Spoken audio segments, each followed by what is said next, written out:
এবং আমার 4টি পেপারও পাবলিশ হয়েছে। আলহামদুলিল্লাহ এর মধ্যে একটি পেপার হচ্ছে ফ্রন্টিয়ার্স ইন পাবলিক হেলথ এই জার্নালটিতে, যেটা একটি Q1 জার্নাল। আসসালামু আলাইকুম। আমি ডাক্তার সৌদি ইকরামুল হাসান ইফা। আমি আমার MBBS কমপ্লিট করেছি ফরিদপুর মেডিকেল কলেজ থেকে।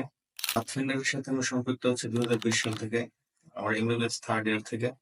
পাথফাইন্ডারের সাথে সম্পৃক্ত থেকে আমি রিসার্চের বিভিন্ন খুঁটিনাটি বিষয়বস্তু শিখি এবং পাথফাইন্ডারের সাথে সম্পৃক্ত থাকার সুবাদেই আমি আমার রেসপেক্টিভ ফিল্ড যেটা মেডিকেল সায়েন্স, সেই মেডিকেল সায়েন্স ওরিয়েন্টেড বেশ কিছু প্রজেক্টে আমার কাজ করার সুযোগ হয়েছে এবং আমার 4টি পেপারও পাবলিশ হয়েছে।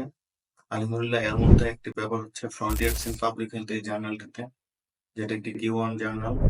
পাথফাইন্ডারের যে বিষয়টা আমার সবথেকে ভালো লাগে সেটি হলো পাথফাইন্ডার তাদের রিসার্চ ফেলোদেরকে কখনো জাস্ট একটা কোর্স করলাম আর শেষ হয়ে গেল এভাবে ট্রিট করে না।